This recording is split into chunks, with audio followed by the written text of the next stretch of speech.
Hey guys, tonight we journey back to a time shrouded in a mysterious, chilling darkness. We're not exploring a battlefield or a king's court, but an entire world held captive by a disaster that came from the sky.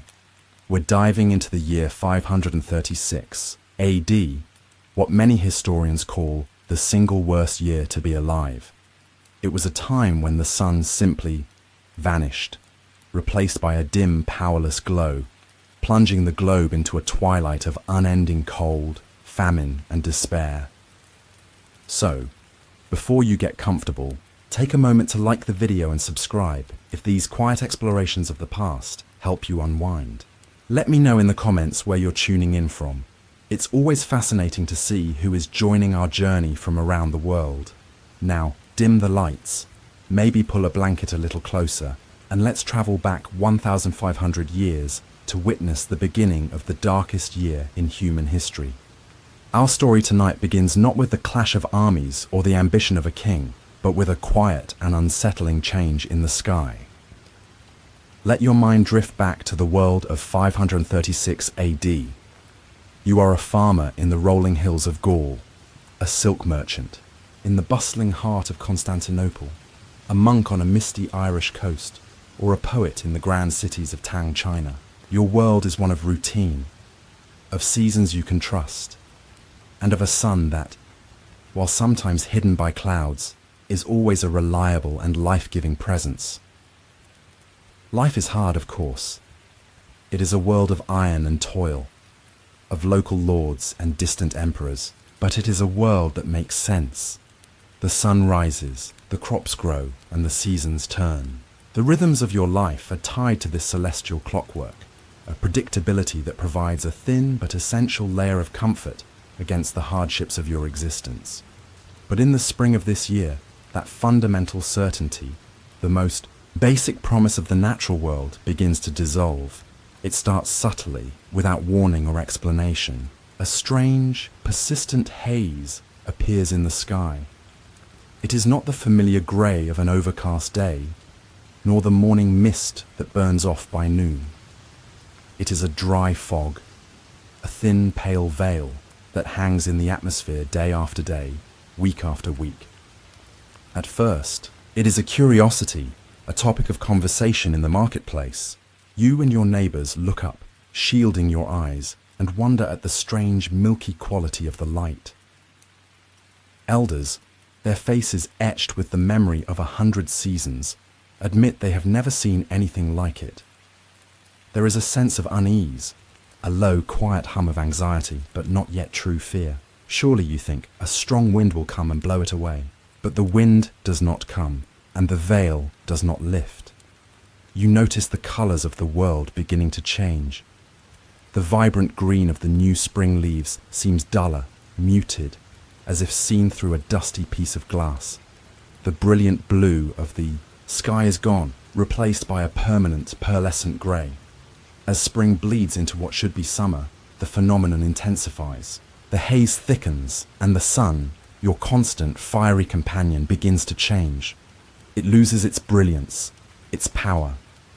The great Byzantine historian Procopius, writing from the heart of the empire, would later describe it with a chilling clarity. The sun gave forth its light without brightness, like the moon, during this whole year. Imagine that. The sun at midday, having no more power than the moon. It becomes a dim, weak, and strangely coloured disk in the sky, often described as bluish or pale. It casts no real warmth upon the earth. You can stand outside at noon and feel a profound, unnatural chill in the air. And most unsettling of all, it casts no clear shadows. At midday, when the sun should be directly overhead, you can look down at your own feet and see only a faint, blurry outline, as if you are a ghost. In your own world, the sharp, clear lines of your reality have been smudged, erased by this eerie, perpetual twilight. The world becomes a dreamlike, liminal space, caught between day and night, a place where the normal rules of light and dark no longer seem to apply. The psychological impact of this is immense and corrosive. In a world without science, without Satellites without any way to understand what is happening. There is only one place to turn for an explanation. The supernatural. This is a divine omen. It is a sign of God's wrath, a punishment for the sins of mankind.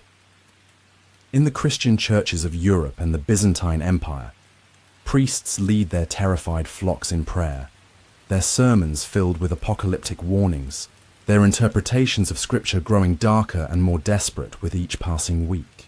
You kneel on the cold stone floor of your local church, the air thick with the smell of incense and fear, and you listen to the priest's words, a deep dread settling in your heart. In the pagan longhouses of Scandinavia, the skalds whisper that this is the Fimbul winter, the great and final winter that heralds the coming of Ragnarok, the twilight of the gods. They look to the pale, weak sun and see the great wolf Skjöld, who is destined to finally devour it. In China, the emperor's legitimacy, his mandate of heaven, is thrown into question. The heavens are displeased, and the world is falling, out of balance. The emperor performs solemn sacrifices, but the veil in the sky remains. Fear becomes the new air you breathe. The world, once familiar, is now a strange and menacing place.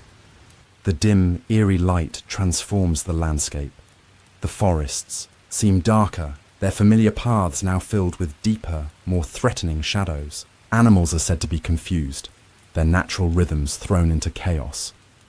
Birds, unsure of the time of day, fall silent. The normal, cheerful chorus of the dawn is gone, replaced by a profound and unsettling quiet. The simple act of telling time, once done by the sun's position in the sky, becomes a matter of guesswork. The long, gloomy days bleed into long, dark nights, and the world feels as though it is being slowly submerged in a great, cosmic dusk. You begin to feel the change in your own body.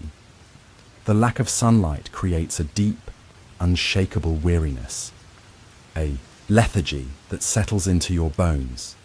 Your spirits sink.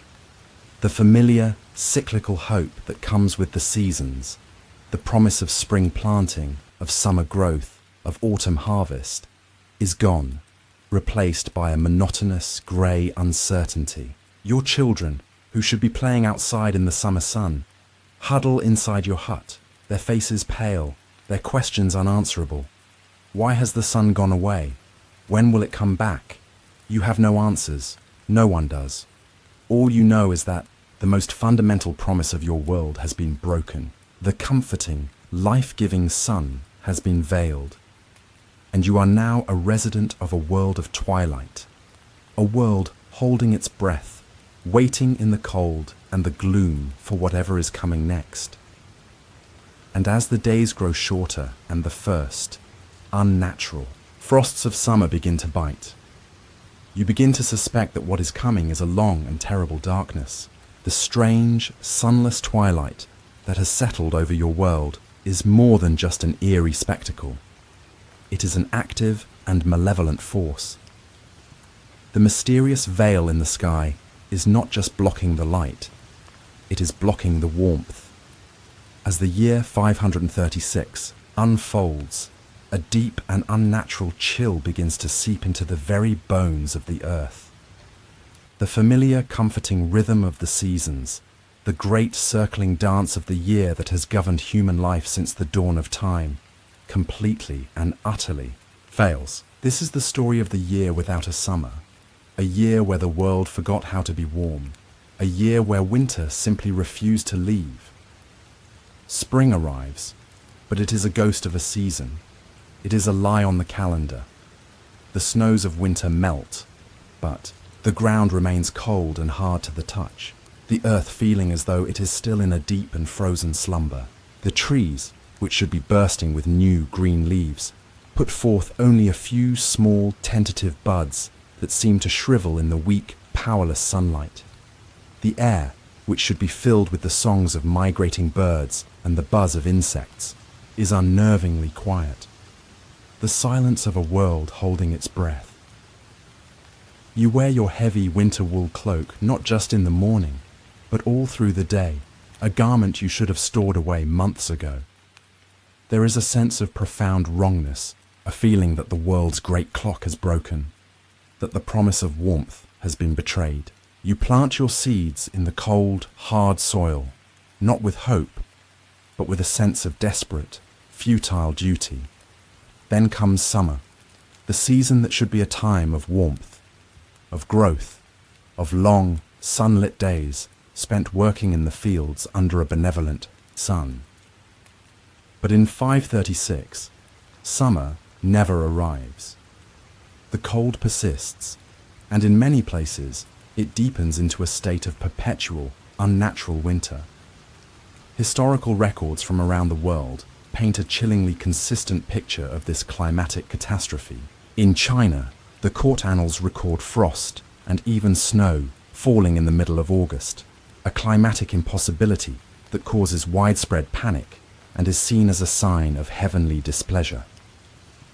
In Ireland, the Chronicles lament that the bread failed, a simple, devastating statement that speaks of a summer so cold and so sunless that the grain could not ripen. In Mesopotamia, the once reliable rains fail, the great rivers shrink, and the temperatures plummet. You experience this not as a historical fact, but as a daily, personal misery. You wake in your hut, and you can see your own breath hanging in, the air, a sight that should belong only to the deepest days of winter. You step outside, and a biting wind cuts through your tunic, a wind that carries not the warmth of summer, but the sharp, icy edge of a winter that has overstayed its welcome by half a year. The small garden plot behind your home, where you grow your family's vegetables, is a landscape of death. The bean sprouts are blackened by a frost that came in what should have been June. The herbs are wilted and brown, their growth stunted by the lack of sun and warmth. You go to the well to fetch water, and you find a thin, crackling sheet of ice on its surface. It is July. The natural world is in a state of chaos. The fruit trees, which should be heavy with blossoms, are bare.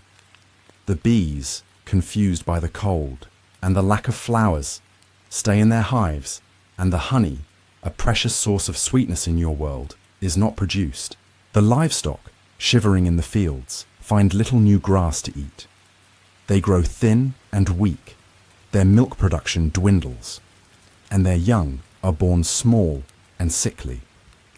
The wild animals of the forest, their own food sources disappearing, become bolder, more desperate. You hear the howl of a wolf closer to the village than you have ever heard it before, a sound of primal hunger that sends a chill down your spine. The human cost of this unending cold is immense. The most immediate problem is the wood supply. You have enough firewood to last a normal winter, but you have been burning it constantly since spring. Your carefully managed stockpile, the one that represents your family's security against the cold, is dwindling at an alarming rate. You and your neighbors are forced to venture further and further into the dark, cold forests to gather more. A task that is both exhausting and dangerous in this strange twilight. Sickness begins to spread. The constant damp cold weakens the body, making it more susceptible to respiratory illnesses. A simple cough, which might have been a minor nuisance in a normal year, now lingers for weeks, settling deep into the lungs and turning into a fatal pneumonia. The elderly and the very young are the first to suffer. Their bodies, less able to regulate their temperature, begin to fail. You see it in your own family. Your youngest child is constantly coughing, her small body trembling with a chill that no fire seems to warm. Your grandfather, his joints swollen with arthritis, can barely move from his spot by the hearth, his breathing shallow and ragged. The cold is a silent and efficient killer, stealing the weakest from your community one by one. The psychological toll of the cold is just as severe as the physical one. The world feels like it is dying, and you are trapped in its slow, cold decline. There is no joy, no relief, no moment of simple physical comfort. You are always cold. Your fingers are always numb. Your body is always aching. The simple pleasure of feeling the warm sun on your skin is now a distant, half-forgotten memory, a story you tell your children about a world that no longer exists. The world has become a harsh, grey and unforgiving place, a prison of cold and gloom. And as the so-called summer months pass by in a blur of frost and cold winds, a new and even more terrifying fear begins to take hold. You look out at your fields, at the stunted, withered stalks of grain, and you realize with a cold certainty that there will be no harvest this year. The year without a summer is about to become the year of the Great Hunger. The unending, unnatural cold of the year 536 was more than just a source of misery. It was a death sentence for the harvest. In a world where 99% of the population lived and died by the success of their crops, the failure of the sun was a catastrophe of unimaginable proportions. The cold had broken the promise of the seasons, and now the inevitable consequence would be felt in the most visceral way possible, in the gnawing, all-consuming emptiness of starvation. This is the story of the Great Famine, the quiet and terrible apocalypse that followed the year without a summer, a time when the entire world began to starve. As the cold, bleak summer gives way to an even colder autumn, the full extent of the disaster becomes terrifyingly clear. You walk out to your fields of barley or wheat, the fields you ploughed and sowed with the desperate hope of feeding your family through the coming winter. But instead of tall, golden stalks, heavy with grain, you find a field of stunted, withered, and rotting plants. The ears of grain are small, empty, and blackened by the constant frosts that have plagued the land since spring. The crop has failed. It is not a poor harvest. It is no harvest at all. You run the dry, dead stalks through your hands, a feeling of cold, hollow despair settling in your stomach. The work of an entire year has come to nothing. You see the same despair mirrored in the faces of your neighbours. A collective groan of horror and disbelief settles over your village. This is not a localized disaster, a blight that has struck only your fields. Travellers and merchants, their faces gaunt and their eyes filled with a hunted look, bring the same news from every direction. In Ireland, the Chronicles report a failure of bread from the years 536 to 539. In China, the great agricultural heartlands of the north produce no grain, and the imperial government, for all its power and bureaucracy, can do nothing but watch as its people begin to starve. In Scandinavia, entire villages are abandoned as people succumb to hunger in their longhouses. The entire world is in the grip of a catastrophic famine. The first consequence is the immediate disappearance of food. The granaries, the communal storehouses that should be overflowing after a harvest, are empty. The lord of your local estate, who would normally collect a portion of your harvest as tax, has nothing to collect, and therefore nothing to distribute in times of hardship. The delicate social contract that ensures your survival has been broken.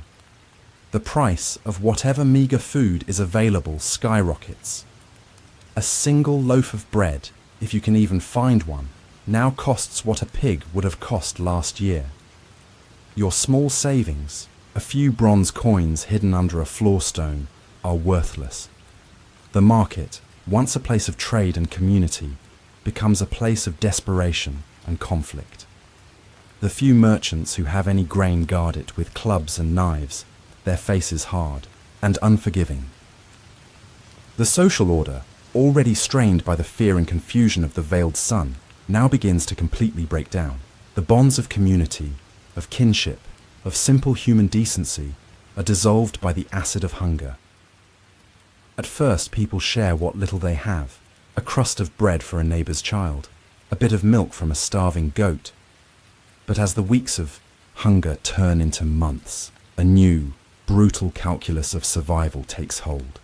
Every family becomes an island, every neighbour a potential rival for the last edible root, the last handful of grain. You bar the door to your hut at night, not just against the demons of the dark, but against your starving neighbours. their faces now looking more like hungry wolves than the friends you once knew. The search for food becomes the only activity that matters. You and your family will spend your days scouring the cold, dead forests for anything that can be eaten. You will dig in the frozen ground for tough, bitter roots. You will strip the bark from trees and boil it for hours to create a tasteless, stringy pulp that offers little more than a false sense of fullness. You will hunt for the few remaining animals who are themselves starving and have grown wary and cunning. You will eat grass. You will eat leaves. You will eat anything. The taste of real food, the simple, satisfying flavor of bread or stew, becomes a distant, painful memory. The physical effects of starvation are slow and merciless. First comes the gnawing, constant ache in your stomach, a pain that never leaves you, day or night. Then comes the profound weakness, a lethargy so deep that even the simple act of walking to the well requires a monumental effort. Your body, deprived of the fuel it needs, begins to consume itself. Your muscles waste away, leaving your limbs thin and stick-like. Your skin becomes thin and papery, stretched tight over your bones. Your belly, and the bellies of your children, begin to swell with the fluid of malnutrition, a grotesque and painful symptom of your body's slow collapse. The laughter of your children is gone, replaced by a silent, hollow-eyed apathy. They no longer have the energy to play, or even to cry. In this state of profound weakness, your body has no defense against disease. A simple cold can turn into a fatal pneumonia. Dysentery sweeps through the village, and with no food or clean water to fight it, it carries away the weakest. The world becomes a landscape of walking skeletons, of people who are simply waiting to die. The social fabric is not just frayed, it is torn to shreds. Law and order disappear. Bands of desperate, starving people roam the countryside, taking what they can by force. Whispers of the ultimate taboo, of cannibalism, of families in remote areas consuming their own dead to survive, become more and more common. You look at your own family, and your heart breaks.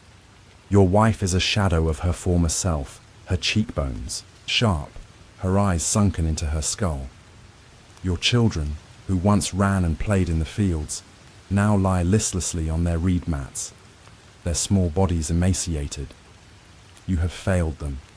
The world has failed them. The gods have failed them. The long, cold twilight that began with a strange haze in the sky has now descended into a nightmare of starvation. You are no longer a farmer, a husband, a father. You are simply a vessel of hunger. Your every thought consumed by a single, desperate, and unanswered prayer for a mouthful of food. Your body is broken, your spirit is crushed, and you are now a perfectly weakened host for the next and perhaps most terrible horseman of this apocalypse, the plague. The world is already a graveyard. The unending cold and the great famine have scoured the landscape, leaving behind a population that is skeletal, traumatized, and profoundly weakened. The villages are half empty, the fields are barren, and the survivors are stalked by a hunger that is more powerful than any law or any god. It is a world on its knees, a civilization on the brink of collapse. And it is into this broken, vulnerable world that a new and even more terrifying horror now arrives. It travels silently along the trade routes, a microscopic and merciless invader that will turn the long twilight of 536 into a full-blown night of pestilence. This is the story of the plague of Justinian, the first great pandemic of bubonic plague, an apocalypse of sickness that found in the starved and weakened bodies of your generation the perfect fuel for its devastating fire. The plague begins not in your cold and miserable village, but in the heart of the world's greatest empire. It is believed to have originated in the distant lands of Africa and travelled down the Nile to the bustling, cosmopolitan ports of Byzantine Egypt, one of the few places where the machinery of trade had not yet ground to a complete halt. From there, it boarded the grain ships and merchant vessels, a silent, invisible passenger hidden in the blood of the black rats and the bites of the fleas that infested their cargo. It spread with terrifying speed throughout the Mediterranean, whirled an unstoppable tide of death. In the year 541, just as the worst of the famine was beginning to recede and a fragile, desperate hope was starting to return, the plague arrived in the magnificent capital of Constantinople. The historian Procopius, who witnessed the plague firsthand in the capital, described its arrival and its symptoms with a chilling, journalistic precision that still haunts us today. It began, he wrote, with a gentle fever, a slight swelling in the glands. At first, it seemed like a common sickness, but this was not a normal illness. Soon after the fever, large, swollen lumps or buboes would appear in the groin, in the armpits, or on the neck. These swellings, often the size of an apple, would harden and turn black as the tissue within them died, a horrifying external sign of the body's internal decay. Some victims would fall into a deep, death-like coma, while others would be seized by a violent, frenzied delirium, throwing themselves from rooftops or into the sea to escape the torment of their own minds. For most, death would come within a few days. It was a swift, agonizing, and almost inescapable fate. The reason the plague of Justinian was so utterly devastating, the reason it would ultimately kill an estimated third of the population of the Byzantine Empire and tens of millions more across the known world, was because it was the perfect storm. The famine that had been raging for the past few years had created a population with virtually no immune defenses. Your body, already ravaged by malnutrition, your spirit already crushed by years of cold and darkness, had no strength left to fight off this new invader. What might have been a containable epidemic in a healthy, well-fed population now became an unstoppable pandemic. The famine had prepared the ground, the cold had weakened the herd, and the plague was now reaping the harvest. You hear of the plague's arrival first as a distant rumor, another story of suffering from a world that seems to have known nothing else for years. But soon, the rumors become a reality. A merchant ship arrives at a nearby port, its crew dead or dying at their oars. A traveler collapses on the road, his body marked with the telltale black swellings. And then, it is in your village. Your neighbor, a man who survived the famine, a man you have known your entire life, suddenly develops a fever. By the next day, the buboes appear on his neck. He falls into a delirium, shouting at shadows that only he can see. By the end of the week, his wife is wailing in grief, and his body is being carried out to be burned on a communal pyre, for the graveyards are already full. The fear that grips your community is of a different kind than the fear of the veiled sun or the slow dread of starvation. This is a sharp, immediate, and panicked terror. The enemy is invisible. It can be passed by the bite of a flea, which thrives on the black rats that infest your grain stores and your homes. Or perhaps, as people believed, it could be passed through the air itself, in the breath of a sick person, or by the simple, loving touch of a dying family member. The social fabric, already torn by the famine, now completely disintegrates. People abandon their homes and their families in a desperate flight from the unseen enemy. A son will refuse to care for his sick father, leaving him to die alone. A husband will flee from his ailing wife, her pleas for a sip of water unanswered. The sigh, bonds of love and duty, the very things that define what it is to be human, are no match for the primal fear of this agonizing death. The village becomes a place of locked doors and suspicious eyes. The public spaces are empty. The only sound in the street is the distant creak of the death cart, a sound that grows more and more frequent, a grim and constant reminder of the lottery of death that you are all now a part of. The The authorities are powerless.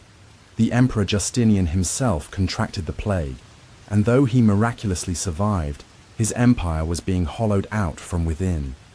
In a city like Constantinople, the death toll at the plague's peak reached a staggering 5,000 to 10,000 people every single day.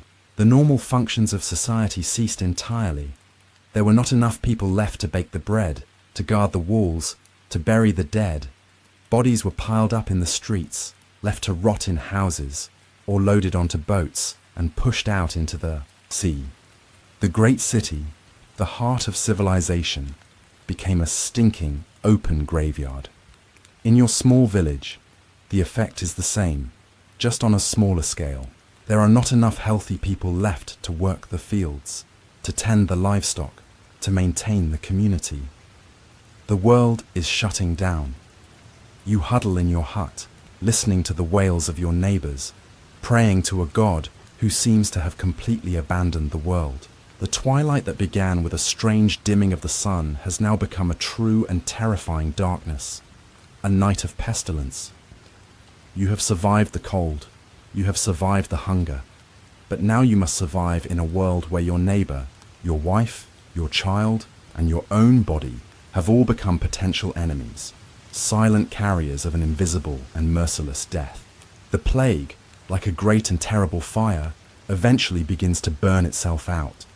It has consumed so much of its human fuel, the weak, the starved, the vulnerable, that it can no longer spread with the same ferocious intensity. The fevers recede, the death carts make their rounds less frequently, and a strange, hollow silence settles over the land. But the world it leaves behind is a ghost of its former self.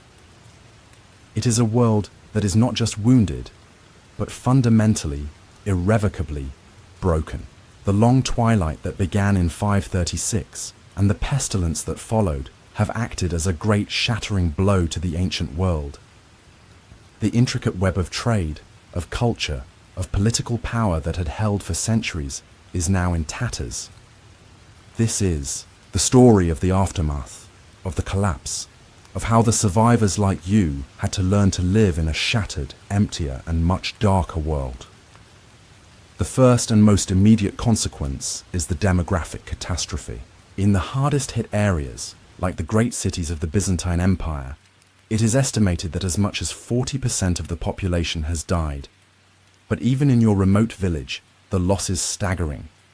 You walk through the familiar paths, the paths you have walked your entire life, and you are surrounded by silence and ghosts. Half the huts are empty, their doors swinging on broken hinges, their hearths cold and filled with ash.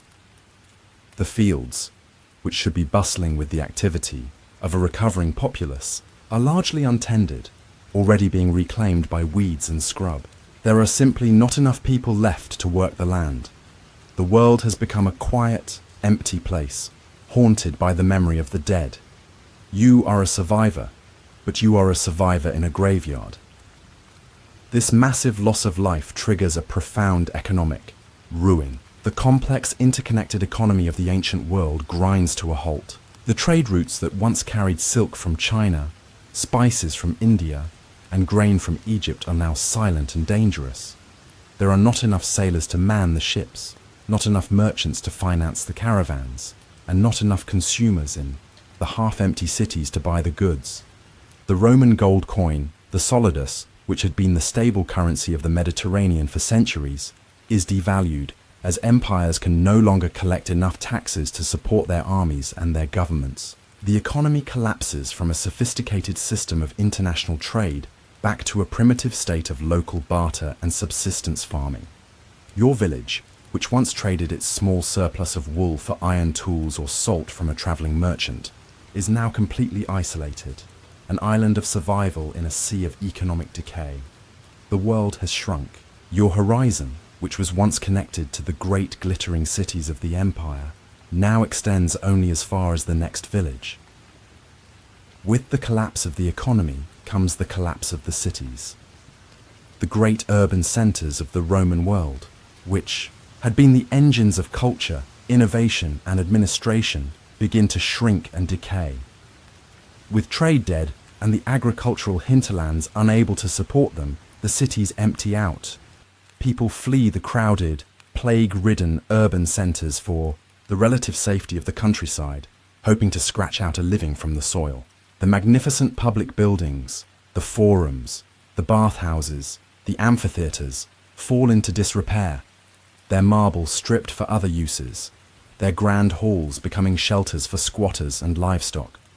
The great Roman aqueducts, their maintenance, neglected, begin to fail, and the cities once again become reliant on wells and rivers. The world becomes a more rural, more fragmented, and more isolated place. This social and economic collapse leads inevitably to political destabilization. The great empires, which had seemed so permanent and so powerful, are left hollowed out and vulnerable. The Byzantine Empire, under the Emperor Justinian, had been on the verge of reconquering the lost western provinces and restoring the glory of Rome, but the plague shattered his armies and emptied his treasury. The empire was crippled, and this dream of a restored Roman world would die with him. It would spend the next several centuries in a state of permanent defensive struggle, a shadow of its former self. In the West, the effects are just as profound. In Britain, the native Romano-British kingdoms, already weakened by the famine and chaos of the 536 event, are less able to resist the migrations of the Anglo-Saxons from the continent, a shift that will lay the foundations for the future nation of England. In Scandinavia, archaeological evidence shows that numerous villages and farms were abandoned during this period, suggesting a time of immense social upheaval, of warfare and migration that may have planted the seeds of the future. Viking Age. All across the world, central authority weakens. Kings and emperors are powerless to protect their people from hunger and disease, and their legitimacy crumbles. Power becomes more localized, more fragmented, held in the hands of local warlords and strongmen who can offer a small measure of protection in a dangerous and uncertain world. The world of great unified empires is dying, and the world of small, competing, and often warring feudal kingdoms is being born. The cultural and psychological shift is perhaps the most lasting legacy of all. A civilization that has endured such a profound and prolonged trauma is changed forever. The rational, confident, and worldly spirit of the classical world fades away, replaced by a new and more fervent religiosity. In a world where life is so cheap and so uncertain, the promise of salvation in the afterlife becomes the only hope. Christianity in Europe and Buddhism in Asia both see a surge in popularity. People turn away from the failed promises of emperors and place their faith in the eternal promises of God. A deep sense of fatalism and pessimism pervades the culture. The world is seen as a dark, sinful, and decaying place, a prelude to the coming day of judgment. The era that we now call the Dark Ages was not just a period of political fragmentation. It was a state of mind, a cultural landscape of fear, faith, and a sense of living in the ruins of a greater, lost world. You, a survivor of this shattered world, are a different person. You have seen the sun disappear. You have felt the gnawing emptiness of starvation. You have watched your neighbors, your friends, and perhaps your own family be carried away by a merciless plague. Your belief in the order of the world, in the power of emperors, in the predictable turning of the seasons, has been completely destroyed. You live in a quieter, emptier, and more dangerous world. You trust no one but your immediate kin. You hope for nothing more than to have enough food to survive the next winter. The long, dark night that began in 536 has passed, but the world it left behind is a place of deep and enduring shadows. For centuries, the story of the year 536 remained a dark and perplexing mystery. The accounts of the veiled sun, the unending cold, and the subsequent famine and plague were scattered across the globe, preserved in the fragmented chronicles of Irish monks, the court records of Chinese dynasties, and the writings of Byzantine historians. To the people who lived through it, the cause was clear. It was the wrath of God, a divine punishment, the end of an age. For the historians who came after, it was a curious but unexplained anomaly, a strange and terrible chapter in the story of humanity, often dismissed as the exaggerated ramblings of superstitious chroniclers. The world had been plunged into darkness, and no one knew why. The answer to this 1,500-year-old mystery would not be found in an ancient library or a buried tomb. It would be found in one of the coldest and most remote places on Earth, locked away in a silent, frozen archive of time, waiting for a future generation with the tools to read its secrets. Our final chapter takes us from the desperate, historical world of the 6th century to the sterile, scientific world of the present day. The first modern clues to the global nature of the 5 and 36 event came not from historians, but from scientists who study trees. This field, known as dendrochronology, involves analyzing the annual growth rings of ancient, long-lived trees, like the bristlecone pines of North America or the bog oaks of Ireland. In the 1990s, scientists, by comparing tree ring data from all over the Northern Hemisphere, noticed a startling and consistent pattern. In trees from Ireland to Siberia, from North America to Scandinavia, the growth rings for the years following 536 AD were incredibly thin, almost non-existent. This was a clear, silent, and irrefutable witness, a message from the trees themselves, telling of a sudden, severe, and prolonged period of cold that had stunted their growth for nearly a decade. The historical accounts were not exaggerations. Something truly catastrophic had happened to the world's climate. But what? The definitive answer, the smoking gun, would come from an even colder and more pristine source. The great ice sheets of Greenland and Iceland. For decades, teams of scientists have been drilling deep into this ancient ice, extracting long cylindrical cores that are like frozen time capsules. Each layer of ice in these cores represents a single year's snowfall, and trapped within each layer are tiny bubbles of ancient atmosphere, particles of dust, and the chemical traces from the world at that time. By analyzing these layers, scientists can read the history of the Earth's climate with astonishing precision, year by year, season by season, going back hundreds of thousands of years. It is a library made of ice. In recent years, a team of scientists and historians, using a new, ultra-high-resolution laser technology, began to analyze the ice layer corresponding to the year 536. And what they found was extraordinary. In the ice from the spring of that year, they discovered 2 microscopic shards of volcanic glass, or tephra.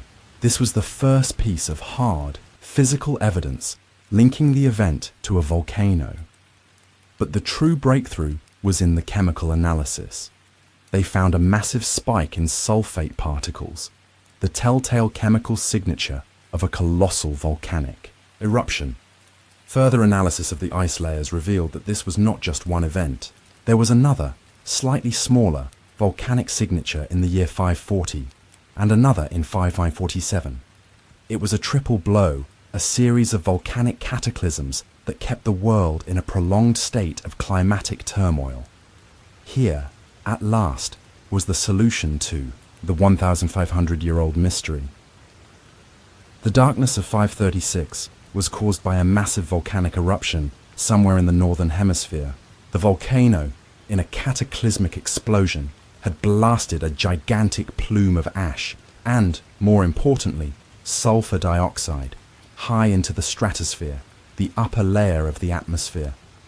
Up there, the sulfur gas mixed with water vapor to form a dense aerosol veil of sulfuric acid droplets. This veil was then carried by the stratospheric winds, spreading out to cover the entire northern hemisphere like a thin, persistent blanket. This aerosol veil was the dry fog that Procopius had described. It did not block the sun's light completely, but it reflected a significant portion of it back into space, preventing it from reaching and warming the Earth's surface. The world had been plunged into a volcanic winter, It was this veil that caused the global temperatures to plummet by several degrees, triggering the year without a summer, the crop failures, and the subsequent famine. The world had been thrown into chaos not by the wrath of a god, but by a simple, brutal act of geology. The follow-up eruptions in 540 and 547 would have prolonged and deepened the cooling period, creating what scientists now call the Late Antique Little Ice Age, a century of cold that prevented any quick recovery and created the perfect weakened conditions for the plague of Justinian to wreak its havoc. The question that remains is, which volcano was responsible? The evidence points to an eruption in the northern hemisphere, and scientists have proposed several candidates, including a massive eruption in Iceland, or perhaps in North America. The exact location is still a topic of intense scientific debate and research. But the cause is no longer in doubt. The darkest year in human history. The year that saw the sun disappear. The year that triggered a cascade of famine, plague, and social collapse. The year that helped to bring the ancient world to a close and usher in the Dark Ages was the result of a single, colossal volcanic eruption. It is a humbling and terrifying conclusion. It is a reminder of how profoundly vulnerable our complex global civilization is to the raw, impersonal power of the natural world. The fears and prayers of the people of 536 were directed at the heavens, at their gods and their demons. But the true cause was a force from deep within the earth itself, a geological event that they could not have possibly understood. Their story, a story of unimaginable hardship and resilience, was preserved for 15 centuries, not just in the fading ink of ancient chronicles, but in the silent, layered memory of the ice, a whisper from the past, waiting patiently for a future generation to finally read it and to understand. For centuries, the year 536 remained a dark and perplexing enigma, its story woven from scattered and fragmented accounts across the globe. Irish monks chronicled a sun veiled in perpetual gloom, Chinese dynasties recorded unending cold, and Byzantine historians detailed the ensuing famine and plague. To those who endured it, the cause was unequivocally divine wrath, a punishment from God, heralding the end of an age. Later historians, however, dismissed these narratives as the exaggerated ramblings of superstitious chroniclers, classifying the events as a curious but unexplained anomaly, a strange and terrible chapter in humanity's story.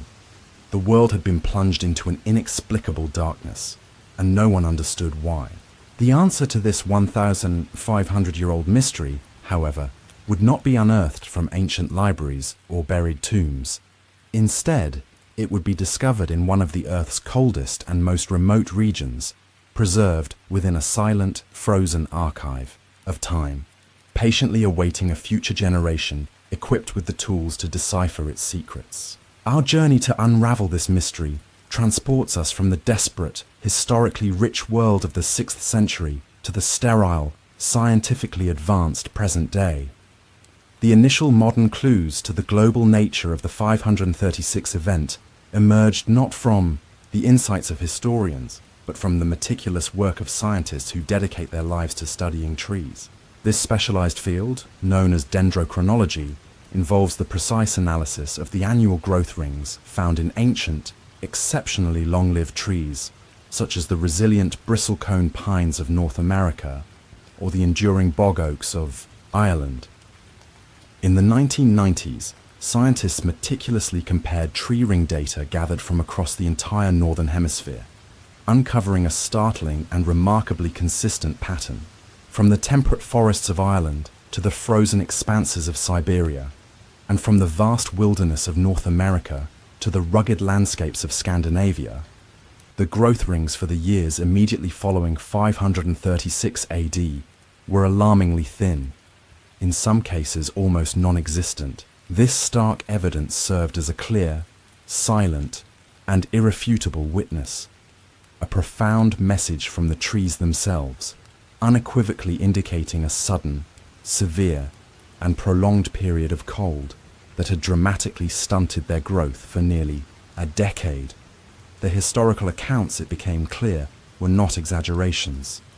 Something truly catastrophic had indeed happened to the world's climate. But the crucial question remained, what exactly was it? The definitive answer, the smoking gun, that would finally resolve the enigma, would come from an even colder and more pristine source, the immense ice sheets of Greenland and Iceland. For several decades, dedicated teams of scientists have been undertaking arduous expeditions to drill deep into this ancient ice, meticulously extracting long cylindrical cores. These ice cores are veritable frozen time capsules, with each distinct layer of ice representing a single year's snowfall.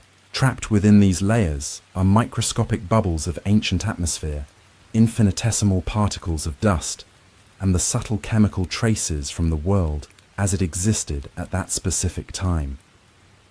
By meticulously analyzing these layers, scientists possess the extraordinary ability to read the history of the Earth's climate with astonishing precision, year by year, and even season by season, extending back hundreds of thousands of years. It is, in essence, a monumental library constructed entirely of ice.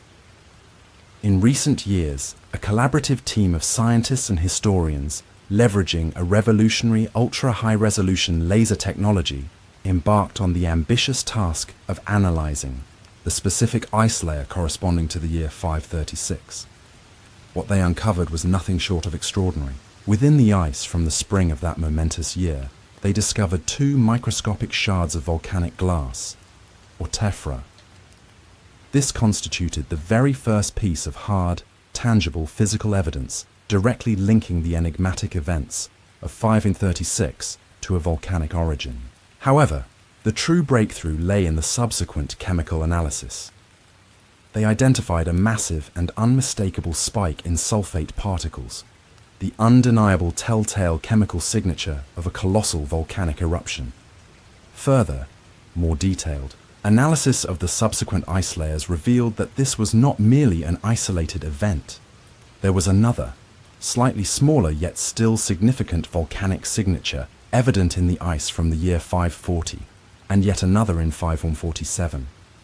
It was, therefore, a triple blow, a series of cataclysmic volcanic eruptions that relentlessly kept the world in a prolonged state of climatic turmoil.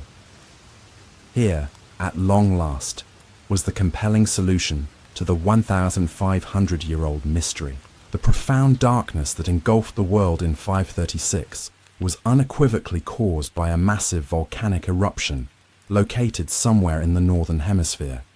This volcano, in a cataclysmic and unprecedented explosion, had blasted a gigantic plume of ash and, more critically, sulfur dioxide high into the stratosphere, the uppermost layer of the atmosphere. Once in the stratosphere, the sulfur gas underwent a chemical transformation, mixing with water vapor to form a dense aerosol veil composed of microscopic sulfuric acid droplets. This pervasive veil was then carried by the powerful stratospheric winds, gradually spreading out to encompass the entire northern hemisphere, like a thin yet remarkably persistent blanket. This aerosol veil was precisely the dry fog that the Byzantine historian Procopius had so vividly described. Crucially, it did not completely block the sun's light. Rather, it reflected a significant portion of it back into space, effectively, preventing it from reaching and warming the Earth's surface. The world had, in effect, been plunged into a devastating volcanic winter.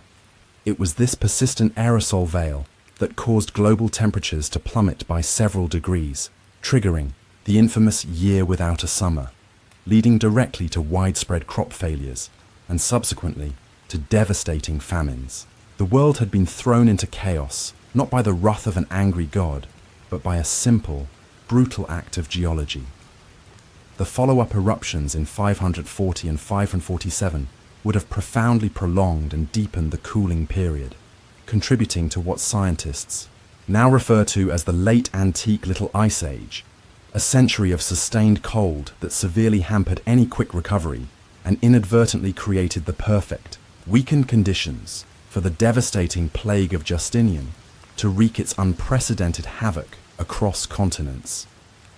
The question that continues to be a subject of intense scientific inquiry is, which specific volcano was responsible for this cataclysm? The available evidence strongly points to an eruption originating in the Northern Hemisphere, and scientists have meticulously proposed several potential candidates, including a massive eruption in Iceland, or perhaps even in North America. The exact geographical location of the culprit volcano remains a topic of vigorous scientific debate and ongoing research. However, the fundamental cause of the events of 536 is no longer in doubt.